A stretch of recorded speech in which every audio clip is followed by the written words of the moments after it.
Hello, welcome, नमस्कार, आदाब, सत श्री अकाल. कशा आहात तुम्ही? मजेत ना? बघा मित्रांनो, आपण शिकत आहोत chapter animal classification.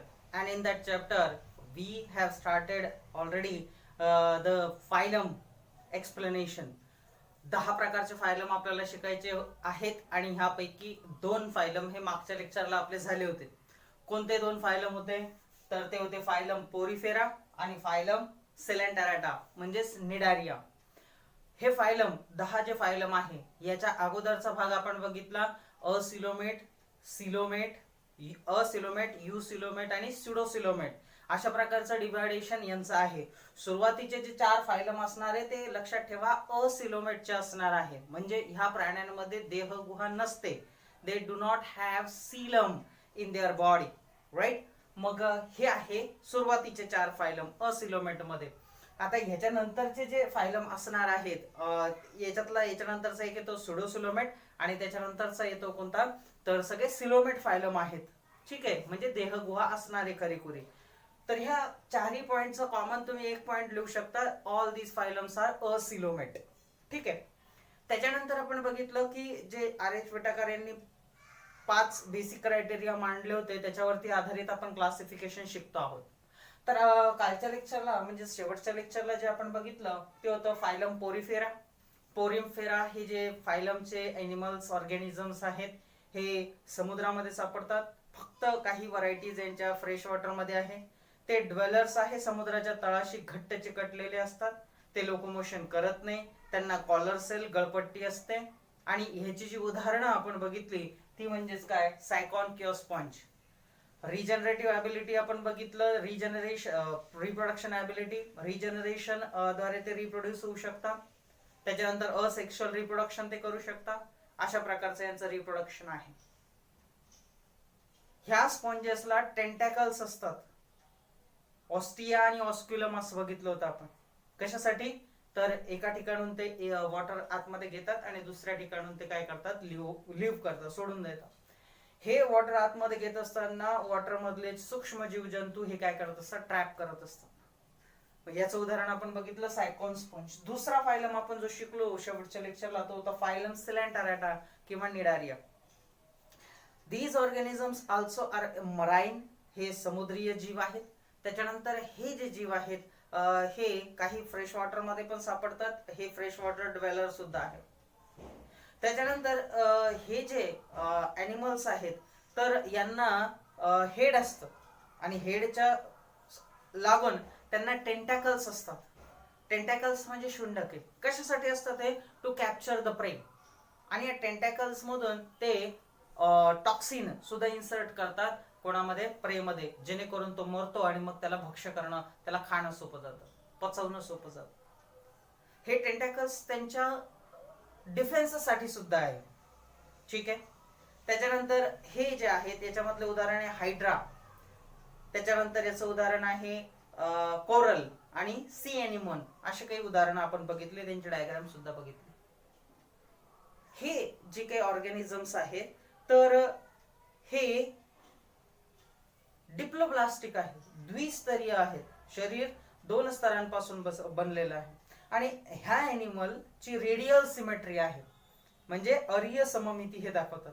So many more points you can write. बघा परीक्षेला ना तुम्हाला 2 मार्काला जर प्रश्न आला तर 4 पॉइंट्स लिहिणं अपेक्षित आहे विथ एन एक्झाम्पल, कमीत कमी.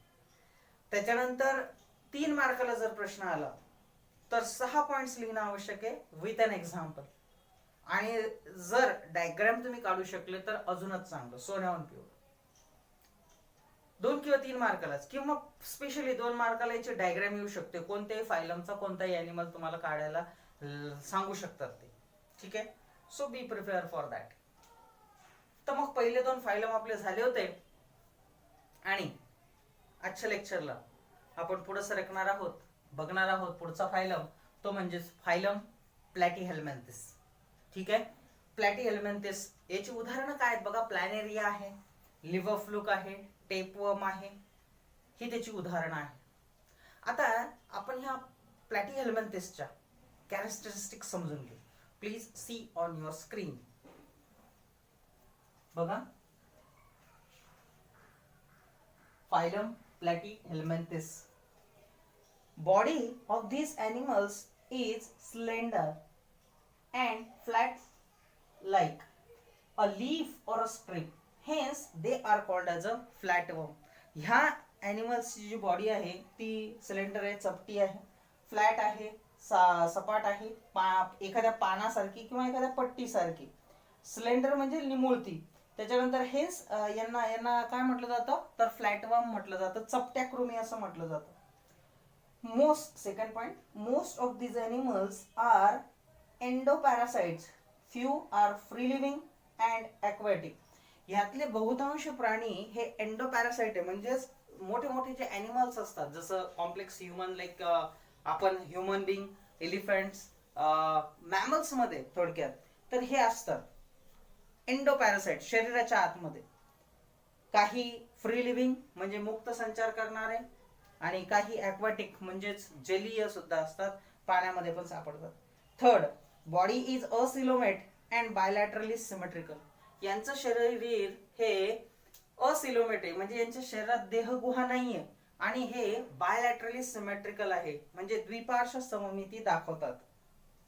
त्याच्यानंतर fourth point, these are triploblastic, that is their body is made up of 3 germ layers, endoderm, ectoderm and mesoderm. हे त्रिस्तरीय शरीर रचना दाखवतात. 3 लेयर्स पासून यांची त्वचा बनलेली आहे. बाहेरची त्वचा एक्टोडर्म, मधली त्वचा मेसोडर्म आणि सगळ्यात आतली endoderm. Fifth point, these animals are hermaphrodite म्हणजेच उभयलिंगी. hermaphrodite, that is male and female reproductive systems are present in the same animal body. दोन्हीच्या दोन्ही लिंग म्हणजे जे एका बाजूला मेल असेल तर दुसऱ्या बाजूला फिमेल असेल, एकाच शरीरावरती 2 वेगवेगळ्या टोकांना यांचे अपोजिट जेंडर्स असतात, म्हणून यांना हर्मॅफ्रोडाइट म्हणजे उभयलिंगी असं म्हणतात. एक्झाम्पल्स यांचे planaria, liver fluke, tapeworm etcetera. बघा मित्रांनो, हे जे प्लॅटीहेल्मिंथेस आहे हे स्लेंडर शेप दाखवतात, फ्लॅट बॉडी यांची असते आणि म्हणूनच यांना प्लॅटीहेल्मिंथेस म्हणजे चपट्या कृमी किंवा टेपवर्म असं म्हटलं जातं, फ्लॅटवर्म असं म्हटलं जातं. हे जे ॲनिमल्स आहे, जे ऑर्गॅनिझम्स आहेत तर हे एंडोपॅरासाइट म्हणून मोठ्या ॲनिमलच्या शरीराच्या आतमध्ये असतात, त्यांच्याच खाण्यापिण्यावरती ते जगतात. नंबर 2, हे जे ॲनिमल्स आहे काही फ्री लिव्हिंग्स आहेत आणि काही ॲक्वाटिक म्हणजे जलीय सुद्धा आहे. तसंच हे जे आहे हे बायलॅटरल सिमेट्री दाखवतात, द्विपार्श्व सममिती म्हणजेच 1/2 तुकडे. त्याच्यानंतर हे जे आहेत हे ट्रिप्लोब्लास्टिक आहे, 3 लेयर पासून यांचे शरीर स्तर बनलेला आहे. एंडोडर्म, एक्टोडर्म आणि मेसोडर्म या 3 लेयर्स त्यांच्या शरीरामध्ये असतात. असिलोमेट आहेत म्हणजे यांच्या शरीरामध्ये खरीखुरी देहगुहा नाहीये, देहगुहा नसलेले हे ॲनिमल्स आहेत. आणि त्याच्यानंतर आपण बघितलं हर्मॅफ्रोडाइट आहेत, हे म्हणजेच काय एकाच ॲनिमल मध्ये 2 लिंग आहेत, 2 सेक्सेस आहे, male female present on the same species. आणि example planaria, liver fluke, tapeworm etcetera. आता ह्याच याच्यावरती तुम्हाला बाथ स्पंज म्हणून इन्फॉर्मेशन दिलेली आहे, पण ऍक्च्युली ही जी इन्फॉर्मेशन आहे ही तुम्हाला एक्स्ट्रा आहे, ती सध्याच्या सिलेबस मधून वगळण्यात आलेली आहे, तर त्याच्यामुळे ती तुम्ही घरीच वाचायची आहे. ठीक आहे, या स्क्रीनवरती तुम्हाला सगळ्यात वरती दिसलं असेल बाथ स्पंज म्हणून, तर ती तुम्ही घरी वाचणार आहात. ठीक आहे. त्याच्यानंतर पुढच्या आपण फायलम कडे वळूयात. पुढचा फायलम आपला आहे तो म्हणजे ॲस्केलहेल्मिंथेस. ठीक आहे, please see on your screen again. ॲस्केलहेल्मिंथेस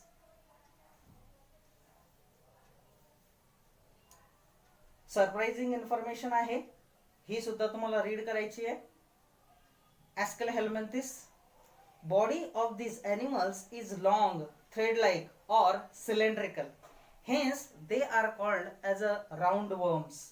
ह्या प्रकारच्या फायलम मध्ये असणारे जे ऑर्गॅनिझम्स आहेत यांचं शरीर हे दोऱ्यासारखं असतं आणि किंवा सिलेंड्रिकल असतं, दंडगोलाकार असतं. हेन्स त्यांना काय म्हटलं जातं, राऊंडवर्म म्हणजे गोलकृमी असं म्हटलं जातं. Second, these animals are either free living or endoparasite. Free living animals are either aquatic or terrestrial. हे 2 ठिकाणी आढळतात. एक तर ते एंडोपॅरासाइट आहेत, म्हणजेच मोठमोठ्या ॲनिमलच्या शरीराच्या आतमध्ये सापडतात ते, किंवा जर ते फ्री लिव्हिंग असतील तर ते एक तर पाण्यामध्ये ॲक्वॅटिक मध्ये सापडतात, किंवा ते सापडतात आपल्याला टेरेस्ट्रियल भूचर सुद्धा आहे, म्हणजे जमिनीत सुद्धा आढळतात. त्याच्यानंतर ते शरीराच्या आतमध्ये सुद्धा आढळतात दुसऱ्या प्राण्यांच्या, तसंच ते पाण्यामध्ये सुद्धा आढळू शकतात. नेक्स्ट पॉइंट आहे, body of this animals is triploblastic and pseudocoelomate. ह्या ॲनिमलचं जे शरीर आहे ते त्रिस्तरीय आहे आणि ते स्युडोसिलोमेट आहेत. म्हणजेच काय, तर ह्यांच्या शरीरामध्ये देहगुहा नाही आहे ऍक्च्युली, पण ते खोटी खोटी फसवी आभासी देहगुहा असल्यासारखे त्यांच्यामध्ये दिसते. Body of these animals are non-segmented and covered with a tough cuticle. यांच्या शरीरामध्ये ना ही नॉन सेगमेंटेड बॉडी आहे, म्हणजे यांच्या शरीराचे तुकडे नाहीये, म्हणजे सेगमेंटद्वारे यांची बॉडी बनलेली नाहीये. आणि यांच्या शरीरामध्ये जे आवरण आहे बाहेरचं ते टफ क्युटिकलने बनलेलं आहे, म्हणजेच कवच हे जे आहे ते कठीण कवचाने बनलेलं आहे. Fifth point, these animals are युनिसेक्शुअल. हे एकलिंगी आहेत, म्हणजे यांच्या मेल आणि फिमेल हे दोन्हीही वेगवेगळे आहेत. एक्झाम्पल्स आहे ॲस्करीज, म्हणजे इंटेस्टिनल वर्म, याला आपण जंत असं सुद्धा म्हणतो, लहान मुलांना होतात बघा.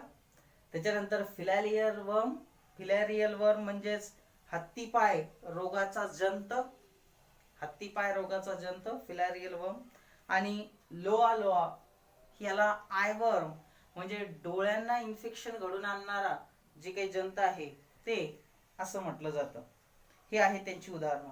जरा बाजूला आकृती बघून घ्या. Please see the diagram. Mouth, genital aperture, male आणि फिमेल दोन्ही ॲस्करीज आपल्याला दिसत आहेत, म्हणजे नरजंत आणि मादी जंत. टेल, होल ऍक्च्युली ते स्युडोसिलोमेट आहे, म्हणजे आभासी आहे, फसव आहे. C the diagram please. त्याच्यानंतर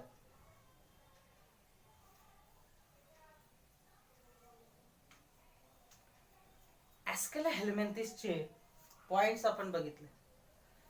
काय असतात हे ॲस्केला हेल्मेंथिस? तर हे थ्रेड लाईक सिलेंड्रिकल असतात, दोऱ्यासारखं म्हणजेच यांचं शरीर असतं. कधी कधी ते दंडगोलाकार सुद्धा असतात. ह्यांचं शरीर हे नॉन सेगमेंटेड असतं, म्हणजे संपूर्ण शरीर एकाच भागापासून बनलेलं आहे, तुकडे तुकडे नाहीये, जॉईंटेड. त्याच्यानंतर हे एंडोपॅरासाइट म्हणून सुद्धा असतात काही ॲनिमलच्या शरीरामध्ये, जसं आपल्या शरीरामध्ये ह्युमन बॉडीमध्ये सुद्धा. हे फ्री लिव्हिंग पण असतात. फ्री लिव्हिंग मध्ये हे एक तर ॲक्वॅटिक असू शकतात किंवा टेरेस्ट्रियल असू शकतात, म्हणजे पाण्यात सुद्धा आढळतात आणि जमिनीवरती सुद्धा आढळतात. त्याच्यानंतर ह्यांचं जे शरीर आहे ते त्रिस्तरीय आहे, ट्रिप्लोब्लास्टिक आहे आणि असिलोमेट आहे. त्रिस्तरीय म्हणजे एंडो, एक्टो आणि मेझो डर्म यांच्यामध्ये असतात. त्याच्यानंतर असिलोमेट म्हणजे यांच्यात देहगुहा नाहीये.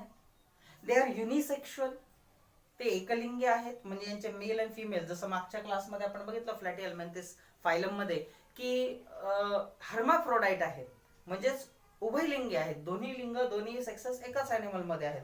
तसं इथं नाहीये, दे आर युनिसेक्शुअल, म्हणजे मेल फिमेल दोघही जण कसे आहेत, वेगळे वेगळे आहेत. मग त्याचे एक्झाम्पल्स आपण बघितले, ॲस्करीज, जसं आपण इंटेस्टिनल वर्म म्हणतो त्याला. फिलॅरियल वर्म, हत्ती रोग ज्याला होतं, म्हणजे पाय हत्तीसारखे सुजतात एकदम, तर ह्या रोगाचा जो जंत आहे त्याला फिलॅरियल वर्म असं म्हणतात. त्याच्यानंतर लोआ ज्याला आय वर्म असं म्हणतात, जे डोळ्यांमध्ये इन्फेक्शन घडवून आणतं. अशा प्रकारचे हे आहेत फायलम ॲस्केला हेल्मेंथिस. ठीक आहे. तर मग मित्रांनो, आजच्या लेक्चरला आपण पुन्हा 2 फायलम शिकलो. मग हे 2 फायलम कोणते? तर फायलम प्लॅटिहेल्मिंथिस आणि phylum aschelminthes. I want to rewind की आतापर्यंत जे फायलम आपण सुरू केले, टोटल 4 फायलम आपले झाले. 2 फायलम ह्याच्या अगोदरच्या लेक्चरला जे होते फायलम पोरिफेरा आणि फायलम सिलेंटरेटा किंवा निडारिया, आणि आजचे फायलम प्लॅटीहेल्मिंथिस किंवा फायलम ॲस्केलोहेल्मिंथिस. सांगायचं मला हे की हे जे फायलम आहे हे आपण रिवाइज करतो, म्हणजे शिकवताना मला असं वाटतं की तुम्हाला सगळेच्या सगळे फायलम एका टप्प्यात दिसावे, आणि म्हणून मी काय करत असतो की अगोदरचं जे शिकवलेलं आहे ते सुद्धा बोर्डवरती ठेवत असतो. काही विद्यार्थ्यांची अशी तक्रार होती की आम्हाला बोर्डवरचं दिसत नाही किंवा जास्त त्याच्यामध्ये इन्ग्रेडियंट असल्या कारणाने आम्हाला दिसायला थोडीशी अडचण होते. तर सांगायचं हे असतं की जास्तीत जास्त पोर्शन बोर्डवरती याच्यासाठी इन्क्लूड करतो, आणि तो मी रिपीट सुद्धा करतो. म्हणजे असं नाही की लिहून सोडून दिलेलं आहे, ते तुम्हाला वारंवार सांगितलं जातं. ह्याच अर्थाने सांगितलं जातं की आपल्याला पूर्ण पार्ट शेवटच्या चॅप्टरकडे, म्हणजे चॅप्टरच्या शेवटकडे जसं जसं आपण येतो तुम्हाला पूर्ण चॅप्टर रिवाइज व्हायला व्हावा, आणि म्हणून कोणकोणते पॉइंट्स आपण शिकलो ह्याच्यासाठी ते लिहिलेले असतात. ठीक आहे.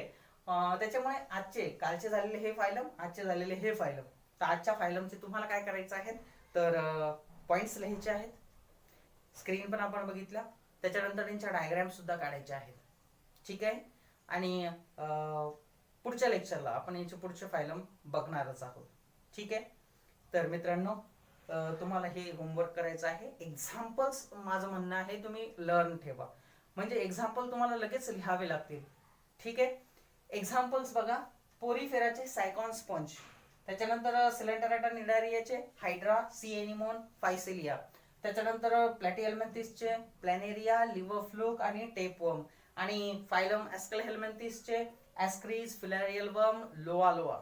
See this example, please learn it. तर ह्या लेक्चरला थांबूयात, भेटूयात पुढच्या लेक्चरला. तोपर्यंत घरातच राहा, सुरक्षित राहा आणि शिकत राहा. शिकणं थांबवू नका. धन्यवाद.